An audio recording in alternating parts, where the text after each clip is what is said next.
Assalamualaikum warahmatullahi wabarakatuh. Selamat pagi, siang, sore, dan malam bagi rekan-rekan sekalian yang saat ini dimanapun rekan-rekan berada. Semoga kita semua senantiasa sehat selalu, dilindungi oleh Allah Subhanahu wa Ta'ala, Tuhan yang Maha Kuasa, atas ancaman pandemi COVID-19 yang memaksa kita mau tidak mau saat ini melaksanakan proses pembelajaran melalui virtual seperti ini. Namun begitu, saya berharap tentu saja hal ini tidak mengurangi substansi dan juga tujuan pembelajaran yang ingin dicapai. Baik, pada kesempatan ini saya akan menyampaikan satu topik atau materi yang berkaitan dengan etika, yaitu etika public relations. Berbicara etika, tentu saja ini memerlukan pemahaman yang sangat luas dan tentu saja banyak teori dan pendekatan untuk mengkaji dan menelaah apa yang dimaksud dengan etika. Tapi satu hal yang tentu saja bisa kita sepakati bersama bahwa etika merupakan satu nilai yang sangat tinggi sebagai satu pedoman di dalam memastikan keteraturan dalam kehidupan. Etika memiliki peran yang begitu besar dan sangat luar biasa untuk memastikan bahwa setiap orang mampu mengambil satu keputusan yang rasional, tapi juga kemudian menyimpan tanggung jawab yang juga dapat dijaga dengan sangat baik begitu. Nah, selain itu juga etika mampu mempengaruhi kita untuk memastikan kita bisa hidup berdampingan, teratur, damai, tertib. Hal-hal itu yang kemudian akan bisa terakomodir ketika setiap orang atau setiap individu mampu memahami etika dengan sangat baik. Baik, pada kesempatan ini saya akan secara khusus membahas etika pada konteks atau pada profesi public relations. Bicara etika profesi, maka kita sedang bicara pada aspek etika sosial. Dan oleh karena itu, ketika saat ini kita bicara mengenai etika public relations, maka saat ini kita sedang membicarakan satu konsep etika yang akan melibatkan orang dalam jumlah yang banyak, yang memiliki kepentingan, ketergantungan, dan rasa saling membutuhkan satu dengan yang lainnya. Tentu saja berkaitan dengan konteks pada profesi public relations. Baik, tentu saja etika profesi menekankan pada hubungan antar manusia dengan sesamanya yang memiliki profesi yang sama. Jadi secara khusus, etika public relations tentu saja akan menjadi pedoman di dalam bagaimana seseorang ataupun orang yang memiliki profesi atau tanggung jawab sebagai seorang PR untuk memastikan sikap, perilaku, kemudian tanggung jawab, pengambilan keputusan maupun hal-hal lainnya betul-betul sesuai dengan aturan, norma, nilai, kaidah yang berlaku ketika dia berhubungan dengan rekan sesama profesi PR ataupun public relation maupun juga dengan publik sebagai halayak yang tentu saja akan seringkali dijumpai oleh seorang public relations officer ataupun juga oleh seorang peranata humas ataupun oleh seorang humas. Dengan adanya etika public relation, tentu saja diharapkan ada keselarasan yang dapat menimbulkan kerjasama yang baik di antara individu-individu yang ada di dalam lingkup public relations dan meningkatkan profesionalisme praktik public relations. Dan pada kesempatan ini, saya akan memulai pembahasan dengan menyampaikan deskripsi ataupun hal-hal yang akan saya sampaikan pada pertemuan kali ini. Yang pertama adalah kita akan membahas tentang etika profesi PR secara umum, kemudian juga kode etik PR, kemudian juga kualifikasi PR profesional. Tiga hal ini yang akan saya ulas dan akan saya bahas pada kesempatan ini. Kita akan awali pembahasan kita dengan memulai materi dengan berbicara mengenai prinsip etika profesi.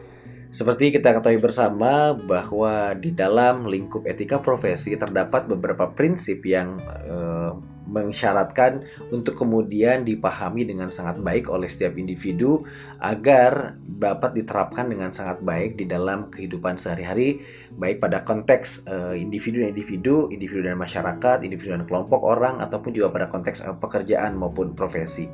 Nah, ada 4 prinsip etika profesi. Yang pertama adalah prinsip tanggung jawab. Artinya adalah bertanggung jawab atas dampak profesinya itu terhadap kehidupan dan kepentingan orang lain. Khususnya tentu saja kepentingan orang-orang yang dilayaninya. Pada aspek ini tentu saja kita memahami dengan sangat baik bahwa PR tentu saja akan menjembatani kepentingan organisasi ataupun institusi atau perusahaan tempat di mana dia bekerja dengan publik, baik secara internal maupun juga eksternal. Tentu saja di sini pemahamannya adalah dia harus memiliki tanggung jawab yang sangat baik untuk memahami peran, fungsi, dan tugas dia di dalam melayani publik internal dan publik eksternal tersebut. Sehingga keputusan-keputusan yang akan diambil sangat rasional, keputusan-keputusan yang ambil juga sudah mendapatkan perhitungan yang sangat matang, sehingga tidak akan merugikan banyak pihak. Kemudian yang kedua adalah prinsip keadilan. Prinsip ini menuntut orang yang profesional agar dalam menjalankan profesinya tidak merugikan hak dan kepentingan tertentu, khususnya orang yang dilayaninya dalam rangka profesinya. Ini menjadi sangat penting. Kita tidak bisa kemudian berpikir bahwa apapun sesuai dengan otoritas yang kita punya, kita berhak untuk menentukan segala sesuatu hal, mengambil satu keputusan, tapi dengan mengindahkan kepentingan orang lain. Tentu saja kita perlu menghargai juga kepentingan-kepentingan halayak atau publik yang kita jumpai, sehingga pada praktiknya nanti kita tidak akan mendapatkan persoalan-persoalan yang akan mengganggu pada fokus dan juga konsentrasi untuk mencapai satu tujuan dari perusahaan yang dibebankan kepada kita. Yang ketiga adalah prinsip otonomi. Prinsip ini lebih merupakan prinsip yang dituntut oleh kalangan profesional terhadap dunia luar agar mereka diberi kebebasan sepenuhnya menjalankan profesinya. Sebenarnya tentu saja ini merupakan konsekuensi dari hakikat profesi itu sendiri. Artinya sebagai seorang PR, dia sudah mengetahui persis code of conduct, kemudian juga tugas, peran, dan fungsi. Dan di sana seorang PR kemudian memiliki prinsip kebebasan untuk menentukan berbagai hal, melakukan berbagai hal, melaksanakan berbagai hal yang tentu saja sesuai dengan prosedur ataupun juga sesuai dengan tupoksi yang kemudian dia miliki. Nah, dia memiliki kebebasan itu dan tidak berhak untuk diintervensi oleh siapapun. Tapi tentu saja tetap dengan menjaga hal-hal secara profesional, menjaga hal-hal yang sangat baik, integritas juga kemudian dikedepankan, begitu ya, kejujuran pun juga kemudian dikedepankan, sehingga walaupun prinsip otonomi ini diberikan, tetap tidak akan memberikan persoalan di kemudian hari. Yang keempat adalah prinsip integritas moral. Jadi maksudnya adalah orang yang profesional atau saya bisa katakan public relations yang profesional tentu saja merupakan orang-orang yang diyakini memiliki integritas secara pribadi dan nilai moral yang sangat tinggi. Dan oleh karena itu diyakini bahwa seorang PR seharusnya memiliki komitmen pribadi untuk menjaga keluhuran dari profesinya. Nama baiknya baik secara pribadi maupun juga perusahaan tempat di mana dia kemudian bekerja dan merepresentasikan nilai-nilai dari perusahaan. Selain itu pula bahwa juga menjaga kepentingan lain atau menjaga kepentingan masyarakat, kepentingan publik atau kepentingan halayak ataupun kepentingan stakeholder yang berkaitan dengan institusi atau perusahaan tempat di mana seorang PR bekerja. Baik, itu tadi prinsip etika profesi yang dapat saya sampaikan. Semoga bisa menambah informasi bagi rekan-rekan semua. Kemudian selanjutnya kita akan bicara mengenai ihwal etika atau bagaimana kemudian etika muncul dan berkaitan erat atau relevan kemudian juga dengan konsep public relations. Saya ingin mengambil satu kutipan yang saya ambil dari Bapak Alex Sobur pada buku Etika Pers, Profesionalisme dan Nurani, bahwa etika sebagai pedoman baik buruknya perilaku merupakan nilai-nilai dan asas-asas moral yang dipakai sebagai pegangan umum bagi penentuan baik buruknya perilaku manusia atau benar salahnya tindakan manusia sebagai manusia. Pada konteks ini tentu saja etika akan memberikan pedoman atau etika PR akan memberikan pedoman pada bagaimana seorang PR bisa menjalankan peran, tugas, dan fungsinya dengan sangat baik dengan memahami berbagai aturan, nilai, norma, kaidah-kaidah yang berlaku, sehingga dengan sangat baik dan nyaman dia bisa menyelesaikan berbagai tugas, peran, dan fungsi untuk memastikan bahwa kepentingan perusahaan bisa betul-betul tercapai. Namun demikian pun juga tentu saja harapan dari publik atau masyarakat pun juga bisa terakomodir juga dengan sangat baik. Kemudian ihwal etika atau yang melatar belakangi juga kemudian relevansi etika dengan konsep public relations adalah bahwa seorang public relation officer atau seorang yang menjabat satu posisi sebagai humas di instansi ataupun perusahaan, maka tentu saja di dalam kegiatannya melayani publik sebagai wakil atau representasi dari tempat dia bekerja harus betul-betul bisa memastikan menjaga nilai-nilai yang terrangkum dan juga terdapat di perusahaan sebagai gambaran yang ingin disampaikan kepada publik agar kemudian citra, reputasi, dan opini publik bisa terbangun dengan sangat baik. Sehingga citra, reputasi, dan opini bisa terbangun dengan sangat baik di benak masyarakat. Tentu saja apapun yang kita lakukan sebagai seorang PR akan mempengaruhi pandangan masyarakat atau publik baik internal maupun eksternal melihat bagaimana profil, citra, reputasi, dan juga pandangan-pandangan lain terkait dengan perusahaan di mana tempat kita bekerja. Itu yang kemudian menyebabkan munculnya korelasional atau hubungan yang begitu erat di antara etika dengan konsep public relation. Public relation memiliki tujuan, tugas yang sangat penting untuk memastikan bahwa dia menjadi focal point, dia menjadi enabler, dia menjadi orang yang akan menjembatani, memfasilitasi kepentingan organisasi dengan publik, tapi kemudian dan tetap menjaga etika, nilai, norma, kaidah, aturan yang berlaku. Di sini sangat penting agar semua hal yang dilakukan oleh PR tidak menyalahi aturan dan mengganggu hak dan juga hal-hal yang kemudian dikehendaki oleh publik begitu. Saya lanjutkan setelah tadi saya menyinggung beberapa hal terkait dengan citra, reputasi, dan juga opini, maka saya akan kembali sedikit menambahkan terkait dengan bagaimana kemudian etika dan citra bisa kemudian saling mengisi satu sama lain dan keduanya menjadi sangat penting karena seperti kita ketahui bersama bahwa citra atau image merupakan pengetahuan mengenai kita dan sikap-sikap terhadap kita yang mempunyai kelompok-kelompok kepentingan yang berbeda. Penampilan atau profile adalah pengetahuan mengenai satu sikap terhadap kita yang kita inginkan mempunyai ragam kelompok kepentingan. Maksudnya adalah bahwa citra merupakan dunia sekeliling kita yang memandang kita, sementara penampilan adalah definisi kita sendiri dari titik pandang mengenai kita. Jadi sedikit banyak kita harus bisa betul-betul memahami bahwa etika akan betul-betul membantu kita untuk memastikan bahwa kita memiliki nilai yang sangat baik secara subjektif maupun objektif, sehingga di dalam menjalankan berbagai aktivitas kita akan memastikan penampilan kita akan betul-betul kita jaga karena sedikit banyak secara langsung akan memberikan dampak juga yang sangat besar kepada perusahaan yang ingin membangun citra dan tentu saja image yang sangat positif di benak masyarakat. Selanjutnya, setelah tadi saya mengulas di awal terkait dengan bagaimana kemudian humas berkaitan dengan etika atau etika kemudian secara spesifik dengan citra, saat ini saya ingin membahas hal lain yang tentu saja berkaitan dengan etika profesi PR, yaitu segi-segi positif atau aspek positif yang akan diperoleh oleh seorang humas apabila dia mampu menunjukkan tanggung jawab secara sosial sebagai bagian dari etika profesi PR untuk memastikan hubungan kita secara individu sebagai seorang PR maupun sebagai kelembagaan yang merepresentasikan tempat di mana kita bekerja agar kemudian tercipta hubungan dan mutual understanding yang sangat baik. Nah, ada kurang lebih 5 poin dalam aspek positif yang bisa diperoleh humas, antara lain yang pertama adalah humas dapat memperbaiki praktek profesional dengan menyusun dan memberlakukan perilaku etis dan kinerja standar. Ini sangat penting. Kemudian yang kedua, humas memperbaiki perilaku organisasi dengan menekankan kebutuhan akan persetujuan publik. Kemudian juga yang ketiga, humas akan mampu melayani kepentingan masyarakat dengan membuat sudut pandang terwadahi dalam forum publik, mampu mengakomodir berbagai pandangan dan kebutuhan serta keinginan publik.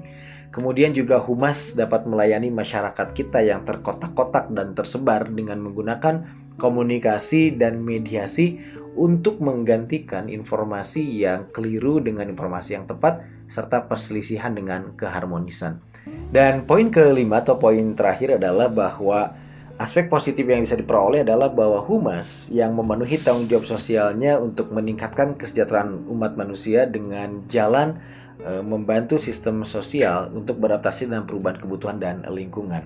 Nah, kelima poin ini yang kemudian akan diperoleh oleh seorang humas ketika kemudian dia dapat bertanggung jawab secara sosial yang dipedomani oleh etika profesi public relations.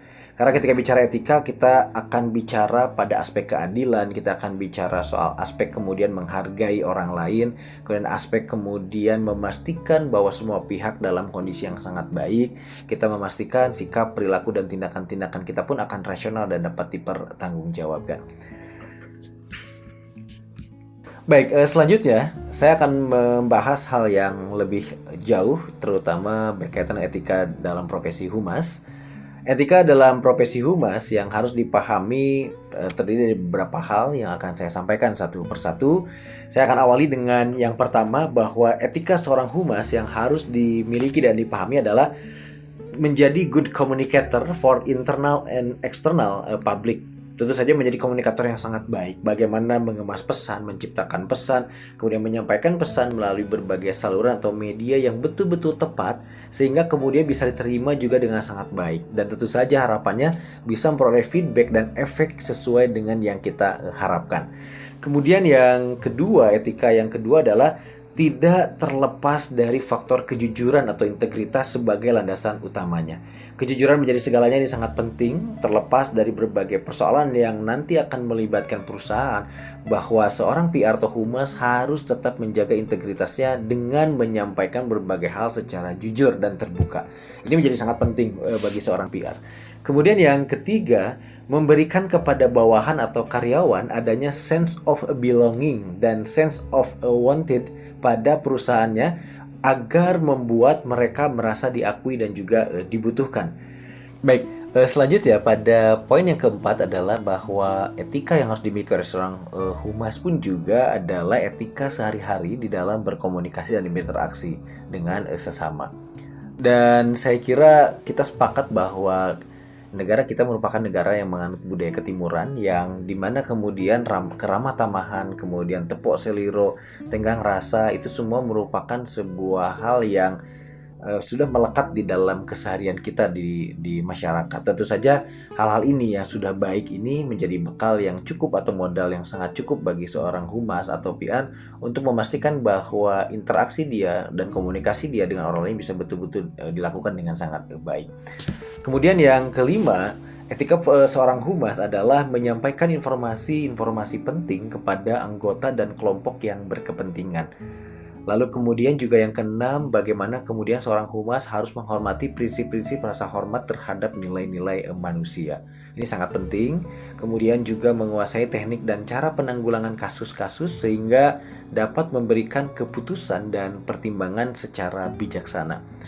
Lalu kemudian selanjutnya, etika humas yang selanjutnya adalah mengenal batas-batas yang berdasarkan pada moralitas pada profesinya, kemudian juga penuh dedikasi dalam profesinya, sehingga jelas apapun yang kemudian harus dilakukan dan dilaksanakan akan betul-betul dilakukan dengan sungguh-sungguh dan sebaik mungkin untuk memastikan bahwa hasil yang diperoleh bisa optimal dan maksimal.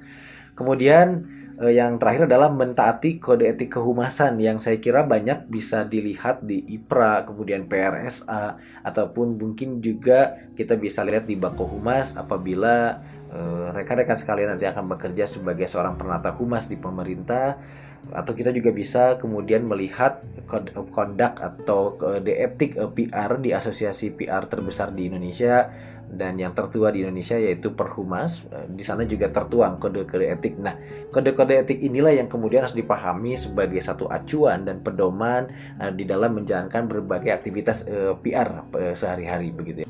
Dan menurut Gesach dalam bukunya The Extent and Intention of Public Relations and Information Activities, setidaknya terdapat 3 konsep penting dalam etika kehumasan atau etika profesi public relations sebagai berikut. Yang pertama adalah the image, the knowledge as an attitude toward as the our different interest group have. Artinya adalah bahwa citra adalah pengetahuan mengenai kita dan sikap kita terhadap kita yang mempunyai kelompok-kelompok dengan kepentingan yang saling berbeda. Kemudian yang kedua, the profile, the knowledge about an attitude toward we want out various interest group to have. Penampilan merupakan pengetahuan mengenai suatu sikap terhadap yang kita inginkan untuk dimiliki kelompok kepentingan kita yang beragam. Dan yang ketiga, the ethics is branch of philosophy. It is a moral philosophy or philosophical thinking about morality, often used as equivalent to right or good. Sehingga etika bisa diartikan sebagai cabang dari ilmu filsafat moral atau pemikiran filosofis tentang moralitas. Biasanya selalu berkaitan dengan nilai-nilai kebenaran dan juga kebaikan. Dari penjelasan ini dapat ditarik satu pengertian yang sangat umum bahwa citra merupakan cara masyarakat memberikan kesan baik atau buruk terhadap diri kita, dan penampilan selalu berorientasi ke depan mengenai bagaimana sebenarnya harapan tentang keadaan diri kita, sedangkan bahasan etika merupakan acuan bagi kode perilaku moral yang baik dan tepat dalam menjalankan profesi public relations. Nah, di samping itu pula bahwa sebagai seorang public relations yang profesional dengan menjaga kode etik, ada beberapa hal yang harus dikuasai agar kemudian kita memiliki kemampuan yang sangat baik dari sisi teknis, operasional maupun manajerial yang dapat diterapkan secara optimal dalam batas-batas etika profesi tadi. Seorang profesional adalah a person who doing something with great skills. Syarat-syarat yang harus dipenuhi dalam pengembangan profesionalisme selanjutnya adalah sebagai berikut. Yang pertama adalah pentingnya adanya pengakuan. Mengapa penting kemudian memperoleh pengakuan terhadap kemampuan dan keberadaan kita sebagai seorang PR? Karena agar masyarakat bisa memiliki kepercayaan yang sangat tinggi terhadap kredibilitas kita, dan saat ini banyak sekali fasilitas yang memungkinkan seorang public relation officer untuk mendapatkan atau perawat humas untuk mendapatkan sertifikasi kompetensi maupun sertifikasi profesi untuk memperoleh pengakuan atas kompetensi, keahlian, dan juga daya tarik serta kemampuan yang dimilikinya. Kemudian yang kedua adalah organisasi. Kehadiran tenaga profesional tersebut sangat diperlukan, baik yang dapat memberikan manfaat, pelayanan, ide, atau gagasan yang kreatif dan inovatif, maupun yang berkaitan dengan produktivitas terhadap kemajuan suatu organisasi atau perusahaan. Organisasi merupakan wadah yang tepat untuk mengembangkan kemampuan dan keterampilan bagi seorang profesional. Maksudnya di sini adalah bahwa seorang public relation yang profesional merupakan orang-orang yang kemudian terus-menerus mengembangkan dirinya untuk bergabung di suatu instansi atau perusahaan dengan mencapai satu target dan tujuan tertentu, sehingga di sana dia kemudian bisa terus kemudian mengaktualisasi diri dan mengembangkan kemampuannya. Kemudian yang ketiga adalah kriteria. Kriteria yang dimaksud di sini adalah pelaksanaan peranan, kewajiban, dan tugas atau pekerjaan serta kemampuan profesional tersebut dituntut sesuai dengan kriteria standar profesi, baik itu dari sisi kualifikasi juga maupun teknis keahlian yang memadai, kemudian pengalaman dan pengetahuan yang jelas dan dapat dipertanggungjawabkan berdasarkan standar-standar teknis, operasional, dan kode etik profesi kehumasan.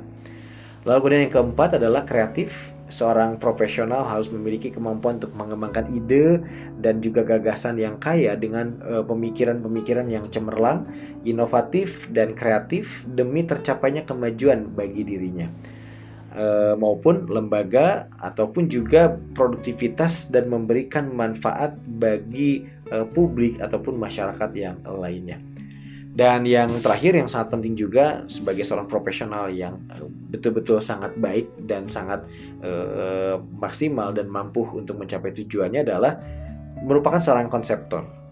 Seorang profesional paling tidak harus memiliki kemampuan untuk mampu membuat atau menciptakan konsep-konsep kerja atau manajemen public relation yang jelas, baik perencanaan maupun juga pelaksanaan, koordinasi, komunikasi, hingga proses evaluasi baik dalam pencapaian rencana kerja jangka pendek maupun jangka panjang, dan sekaligus menciptakan citra yang positif. Itu saja yang dapat saya sampaikan pada kesempatan kali ini berkaitan dengan materi mengenai etika public relations. Namun sebelum saya akhiri, saya ingin memberikan konklusi terkait dengan apa yang telah saya sampaikan. Satu hal yang perlu dipahami oleh kita semua bahwa etika profesi memberikan kita pedoman dan acuan serta rujukan utama sehingga kemudian bagaimana kita bisa menjalankan berbagai aktivitas pekerjaan, peran, tugas, dan fungsi dengan sangat baik sehingga tidak menyalahi berbagai aturan dan tidak merugikan banyak pihak. Kita pun juga akhirnya bisa memahami dengan sangat baik terkait dengan hal yang baik dan buruk, benar dan salah, sikap dan perbuatan yang seperti apa yang bisa kita lakukan dan yang tidak bisa kita lakukan. Sehingga ini akan sangat baik dan sangat bagus untuk kemudian mencapai satu tujuan yang sangat besar dari satu perusahaan. Karena bagaimanapun juga sebagai seorang PR, kita mau tidak mau akan menjadi representasi dari perusahaan. Kita akan mewakili citra atau gambaran diri dari perusahaan.